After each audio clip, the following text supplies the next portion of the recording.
Olá, sejam todos bem-vindos ao início do ConaOrto Brasil 2015. Meu nome é Edson Prado, sou idealizador e criador do ConaOrto Brasil 2015, o primeiro congresso brasileiro, de ortodontia e ortopedia facial online, um congresso que está se iniciando hoje, no dia 23 de novembro, e vai até dia 29 de novembro, domingo, tendo um palestrante por dia, ok? Maiores informações vocês podem acessar o canal do YouTube do ConaOrto Brasil 2015, a página do Facebook do ConaOrto Brasil 2015, bem como o site do ConaOrto Brasil 2015, conaortobrasil.com.br. Lá tem toda a agenda dos dias com os palestrantes e seus temas. São aulas inéditas e muito bacana, tá? Vocês vão gostar bastante porque uma das coisas mais importantes do ConaOrto Brasil é que vai ser aulas de interesse prático, ou seja, para você praticar de forma fácil e objetiva no seu consultório, ok? Então eu vou falar um pouquinho agora da minha experiência profissional, da minha formação, para vocês me conhecerem um pouco. Eu me formei na Escola de Farmácia e Odontologia de Alfenas, hoje atualmente chamada Universidade Federal de Alfenas, ou Unifal, em dezembro de 91. Eu sou especialista em ortodontia e ortopedia facial pela Associação Brasileira de Odontologia. Eu tenho mais de 20 anos de experiência prática trabalhando como ortodontista, onde eu já tratei mais de 1000 casos, em ortodontia e ortopedia facial. Ou seja, eu tenho uma experiência muito grande clínica, que eu posso agregar muito, não somente a esse congresso, mas a todos que têm contato comigo e vão ter contato daqui para frente. Outra coisa, eu sou professor, por vezes convidado em cursos de atualização e especialização em ortodontia e ortopedia facial. Quais os temas nesses cursos eu ministro? Planejamento ortodôntico, diagnóstico, aparatologia ortodôntica, parte de marketing, divulgação, são aspectos muito fortes de aula e principalmente temas como reabsorção radicular, movimento dentário induzido e crescimento crânio-facial, ok? Além de eu ter todas essas formações e atuar nesses campos, eu tenho uma empresa chamada Extreme Life Corporation S.A. Essa empresa é a patrocinadora oficial do ConaOrto Brasil 2015 e essa empresa é uma empresa de desenvolvimento humano, comercial e empresarial. Então eu dou cursos, treinamentos, workshops de treinamento e desenvolvimento pessoal profissional, treinamentos de liderança, treinamentos de times e equipes, vendas, marketing, persuasão, programação neurolinguística, coaching, sou master coaching, sou trainer em programação neurolinguística. Tenho formação também na medicina tradicional chinesa, embora aqui no curso no congresso não vai, de certa forma nós não vamos falar sobre isso, mas principalmente devido a essa minha formação toda, eu presto consultoria odontológica e ortodôntica. Como que funciona isso? A consultoria odontológica é em cima de marketing e gestão de consultório, ou seja, como você pode melhorar o seu consultório, o marketing, trazer mais pacientes, diminuir seus gastos e aumentar os seus lucros. Então eu presto consultoria para muitos profissionais, tenho uma larga experiência sobre isso, que agrega demais. Então as pessoas conseguem transformar o seu consultório num negócio mesmo, numa empresa. E consultoria ortodôntica, ela funciona da seguinte maneira: os ortodontistas que têm dificuldade ou estão em dúvidas quanto a diagnóstico e planejamento, eu presto consultoria ortodôntica, eu cobro um valor e a gente vai juntos fazer o planejamento né, daquele caso ortodôntico dos seus pacientes. É muito legal porque funciona como um grupo meio que de estudo, porque eu não simplesmente chego lá e faço a consultoria e falo assim, olha, você vai ter que fazer isso e isso. Eu levo você a entender e exploro os seus conhecimentos e agrego os meus conhecimentos para você entender por que vai ser feito aquele planejamento e por que vai decorrer aquele tratamento naquele sentido, ok?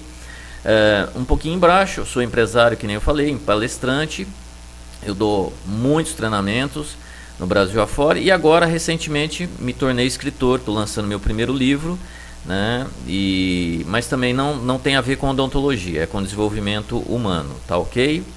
Então, essa é um pouco da minha experiência, né, pessoal e formação. Espero que ela contribua de forma muito positiva, tá? Porque eu sou uma pessoa altamente pragmática, eu gosto de conhecimentos não somente na área teórica, mas algo que seja de simples entendimento e de impacto grande, ou seja, que você pode aplicar no seu dia a dia no consultório e vai trazer para você grandes realizações, né? Você vai poder fazer a diferença nos seus tratamentos. Então, o meu intuito, eu estou aqui para isso, para ajudar você da forma melhor possível que eu consiga, tá bom? Se você tiver dúvidas, tiver questionamentos, se você quiser depois entrar em contato comigo, no final desta aula eu vou deixar todos os meus contatos, tá? Se você quiser uma consultoria, seja odontológica para ampliar o seu negócio, seja uma consultoria ortodôntica para planejar casos ortodônticos, seja até me contratar como professor para ministrar uma aula específica, eu vou deixar os contatos, tá ok? Então espero que você goste muito da aula, que é uma aula muito bonita e com dois casos clínicos sensacionais que eu tratei, tá ok? Então vamos lá. Introdução. Dentro da ortodontia, a má oclusão que mais ocorre, que tem maior incidência, são quase 70% de má oclusão de classe 2. E principalmente a classe 2, divisão primeira, que é a maior incidência. Só que a classe 2 que nós vamos tratar aqui é a classe 2 esquelética, ou seja, classe 2 mandibular. Eu não vou entrar na parte de cefalometria. Não tenho essa intenção aqui porque nós gastaríamos muito tempo, não gosto de números, eu prefiro análise facial. Os números, não estou dizendo que os números não são importantes da cefalometria, não estou dizendo isso. Mas por uma questão prática, eu quero que vocês consigam visualizar, de só entrar no seu consultório, um paciente classe 2 mandibular, que você já sabe que se ele for na fase de crescimento, porque esses tratamentos que nós vamos aqui mostrar e os aparelhos são todos para fase de crescimento. Não são utilizados para pacientes adultos que já não possuem mais crescimento craniofacial. Ok? Tá? Não se faz tratamento de avanço mandibular com aparelhos fixos e removíveis para pacientes adultos que não têm mais crescimento. Isso fique bem explicado. Para isso existe cirurgia ortognática, tá ok? Então, hoje o nosso tema é tratamento da classe 2 mandibular com aparelhos de avanço fixos e removíveis em fase de crescimento. Então vamos lá. Quais são as características típicas de uma classe 2 por retrusão mandibular? Ou seja, você vai olhar o paciente e você logo percebe no perfil dele que a mandíbula dele está lá para trás, ou seja, tem uma retrusão mandibular acentuada. Nós vamos ver isso em foto, eu vou colocar várias fotos para análise facial. Nós temos o que? Uma diminuição do terço inferior da face. Quando você olha a parte inferior da face, o lábio inferior até o queixo, você vê que é pequenininho, é bem curto, né? Aquele espaço ali, ele é bem diminuído, né? Os pacientes normalmente têm uma tendência de crescimento horizontal, eles têm a carinha mais quadradinha. Não quer dizer que vai ser sempre assim, tá, gente? Pode ter paciente com classe 2 mandibular com crescimento vertical, mas a maior parte, a tendência maior é de crescimento horizontal.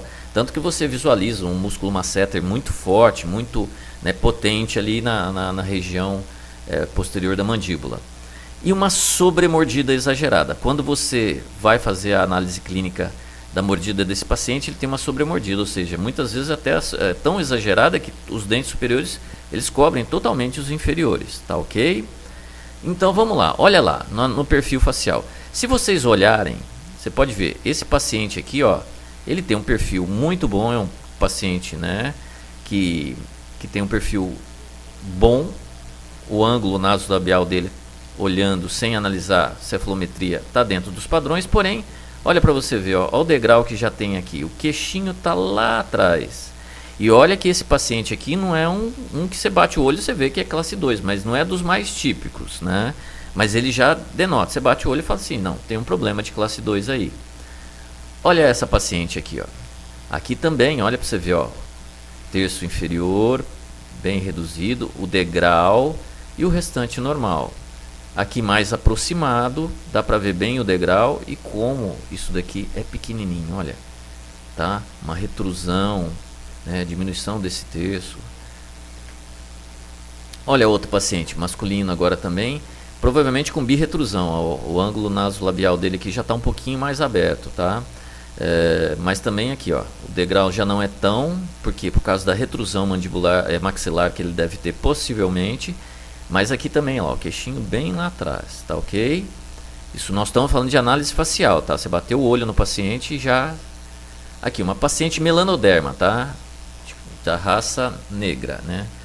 Olha para vocês verem, ó, o degrauzinho.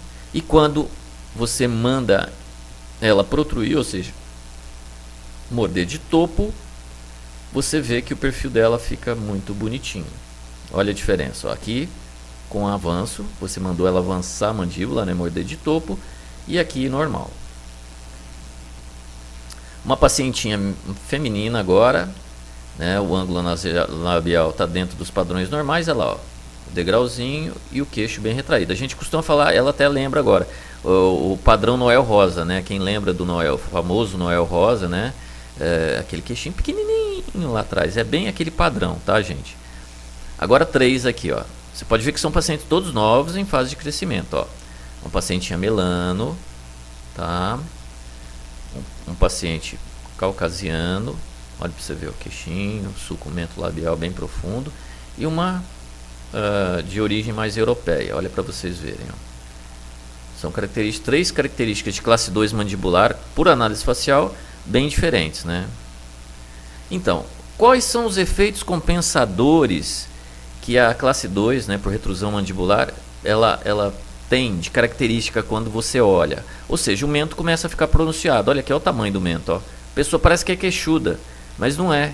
Na realidade, isso é uma característica compensadora, ou seja, é uma compensação que faz parecer que ela tem um mento grande, tá? Não sei se vocês lembram a foto um pouquinho atrás, quando a moça, a melanoderma, ela protruiu um pouquinho a mandíbula de topo, você pode ver que o mento dela, não sei se vocês repararam, ficou, porque esse sulco mento labial aqui, ele inferior, ele estufa bonitinho, aí já apaga esse estilo de queixo pronunciado, tá?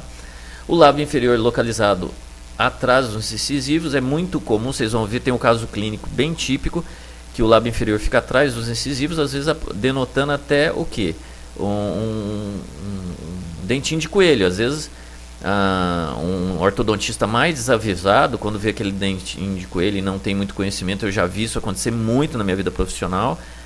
Um paciente chega com a mãe vindo de outro consultório, porque o ortodontista ou o profissional que fez aquele orçamento daquela criança falou que iria ter que usar o quê? O famoso freinho de burro que eles chegam falando, né? Ou seja, o extrabucal. Ou seja, tratamento totalmente errado. Por quê? O problema está na mandíbula, não na maxila, né? Esse profissional que fez isso errou no diagnóstico e no planejamento. Isso é muito, olha, é grave, hein, gente? Você vai alejar a face do paciente. Você não deve tratar paciente classe 2 mandibular com retrusão maxilar, com aparelho A e B, seja ortopédico, não importa. É erro isso, erro grave, tá? Sulco mento labial profundo, é aquilo que a gente falou, que dá aquela impressão do queixo ficar maior. Músculo mental hipertrofiado. Não sei se vocês lembram um menininho que nós colocamos uma foto de 3, o menininho do meio, o queixinho todo né, todo durinho, até cheio de buraquinho. Por quê? Fica realmente hipertrofiado e fica forte. E linha queixo pescoço curtinho, ó. Essa linha aqui fica curtinha, curtinha. Por quê? A mandíbula está pequena e retruída. Agora um pouquinho de revisão de literatura. Eu não vou entrar em detalhes de revisão de literatura, gente, porque eu acho que se vocês se interessarem, vocês têm os livros, vocês vão lá e buscam, porque eu acho que a gente vai perder muito tempo aqui com revisão de literatura, e não é essa a intenção. Eu vou mostrar uma cronologia, desde quando começou na literatura ser estudado o avanço mandibular, né, os principais nomes que estudaram isso, só para vocês terem uma ideia. Ou seja, começou lá no início do século passado, né, do milênio passado, com Herbst, famoso Herbst, 1905, trabalho muito importante. Depois, em 98, vem Oppenheim, Frankel, também outro nome muito importante da ortopedia, Ingerval e Lennartson em 72, Pancher 79, Jasper também muito importante, nós vamos mostrar aparelhos dele, né, de Herbst, Frankel, de Jasper, McNamara Júnior, importantíssimo, e aqui no Brasil, na Universidade do Maranhão, o Carlos Coelho Filho, tá? Então essas são a literatura que vocês podem procurar, que vocês vão achar muita coisa maravilhosa sobre avanço mandibular, né? Bom, quais são as possibilidades que o avanço mandibular traz para o seu tratamento? Primeira coisa, ele altera a direção de crescimento. Como isso funciona? Ou seja, ele restringe o crescimento maxilar, né? Nós vamos ver, inclusive está aqui no terceiro opção aqui, ó, restringe crescimento maxilar. Ele redireciona o crescimento da mandíbula, né? Ao você colocar o aparelho de avanço em topo, você promove que a direção de crescimento, não estou falando sítios de crescimento, tá bom, pessoal? A direção de crescimento ela modifica, exatamente porque ela está retruída a mandíbula, ela vai ser estimulada ao direção ser mais antero-inferior e a maxila ficar mais estacionada. Então ela modifica, altera a direção do crescimento. Um controle da dimensão vertical. Vocês vão ver nas fotos nos pacientes que, lembra que a gente falou que uma das características da classe 2 mandibular é uma sobremordida exagerada? Então, isso causa o quê? Uma diminuição do terço inferior da face, ou seja, a dimensão vertical ela está diminuída. Quando você faz o avanço mandibular, você aumenta a dimensão vertical, você aumenta a FAI, ou seja, a altura facial anterior e inferior, né, que vai da base do nariz até a ponta do queixo. Então, tem um controle bom de dimensão vertical. Restrição maxilar a gente já falou, que o aparelho promove. O crescimento mandibular também, ele promove crescimento nos sítios de crescimento, cabeça da mandíbula, parte posterior, né? E relações melhora das relações faciais, ou seja, da parte muscular. Por quê?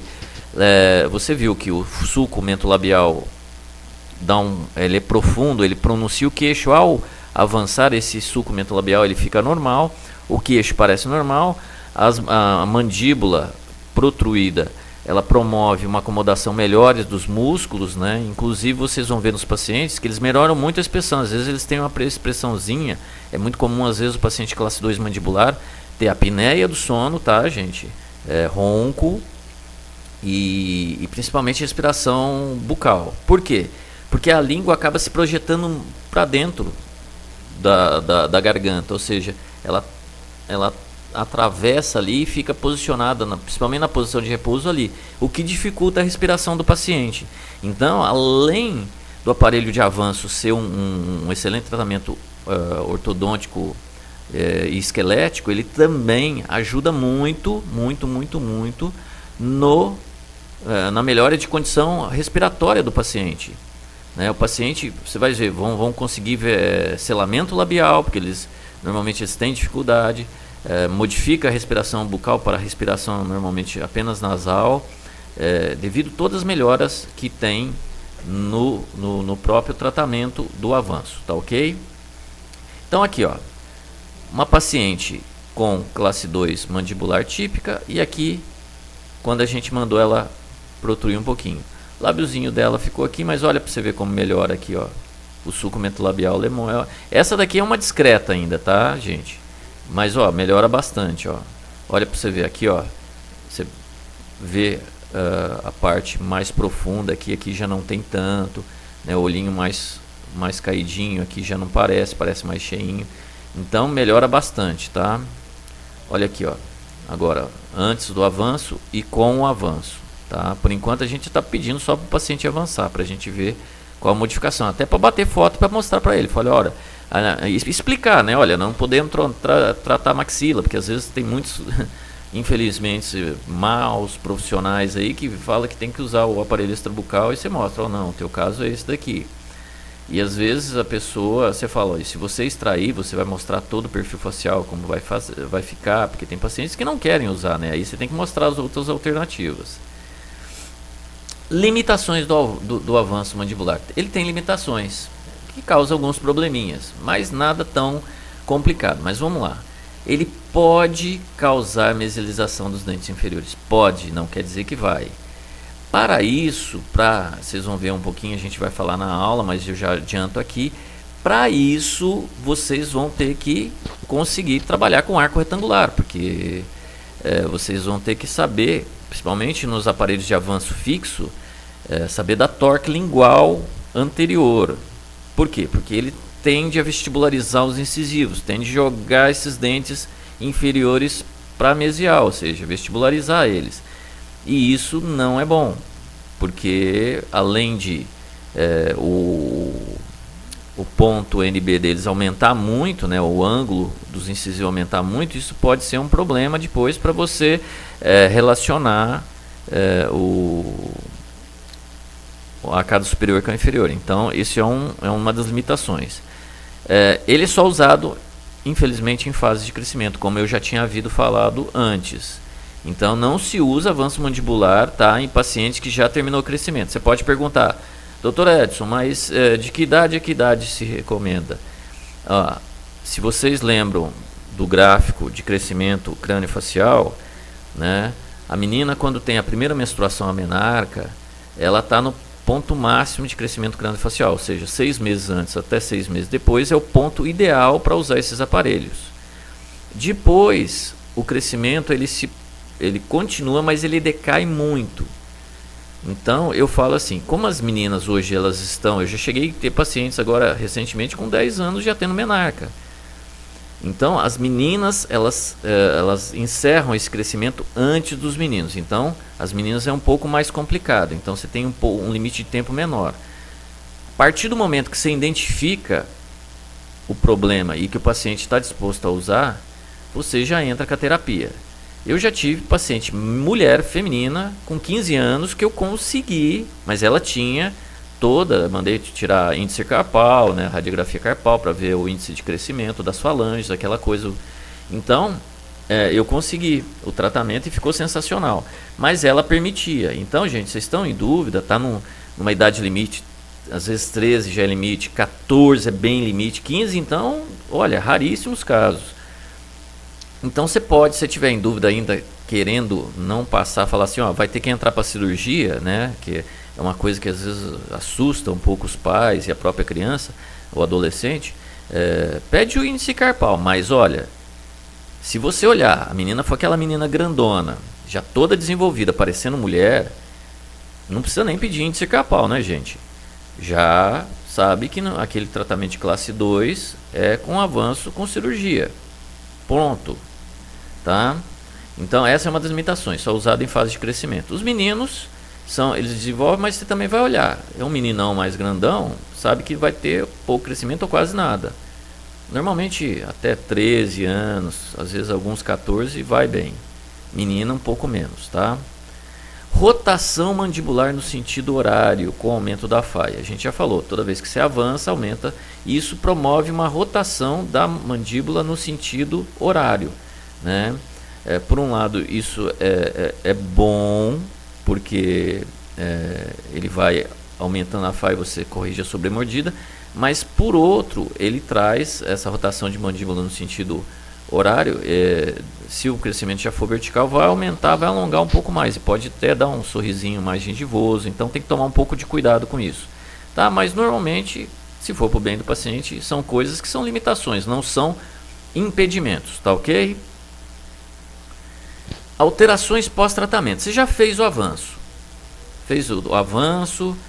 Normalmente esses aparelhos ficam um ano e 2 meses, tá, pessoal?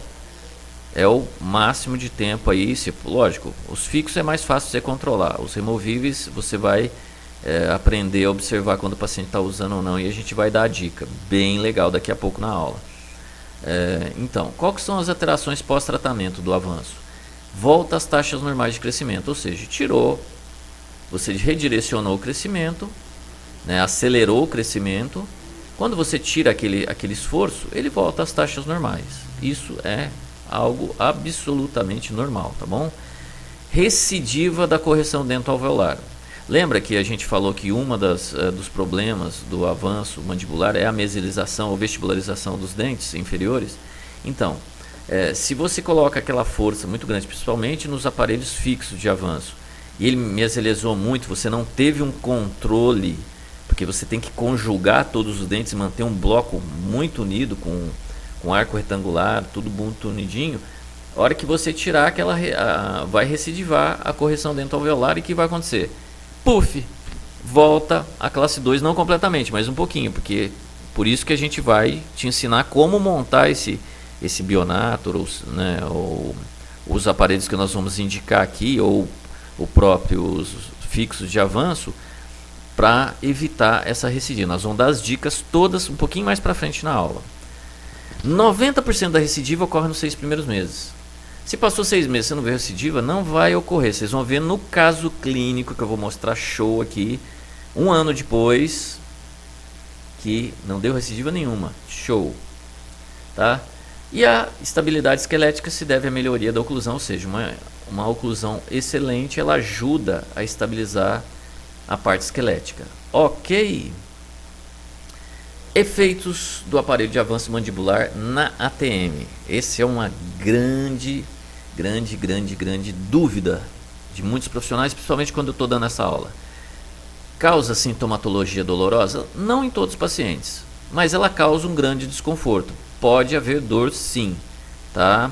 Nesse caso, no começo, se você quiser, com muita restrição, falar, olha, quer dar um analgésicozinho lá que já está acostumado a tirar uma dorzinha de cabeça, você pode receitar, mas de preferência não, tá, gente? Porque não é bom ficar habituando os pacientes a qualquer dorzinha tomar, tá bom? Mas pode acontecer. Diminuições das excursões, ou seja, os movimentos realmente ficam muito diminuídos. Os pacientes têm dificuldade de movimentação da mandíbula, há essa restrição, então, e no começo principalmente é bem ruim para eles, né? Então é uma coisa, são um dos efeitos que não é tão legal. Os resultados funcionais são normais, tá bom? À medida que vai usando, como são aparelhos que vão estimular também a propriocepção funcional do paciente, eles ficam dentro da normalidade. Então é um dos efeitos, isso é muito bom. E a tomografia ela mostra normalização após o período de adaptação. Então esses são os efeitos do aparelho de avanço na ATM. A paratologia fixa para avanço mandibular. Nós vamos falar de 3, as principais.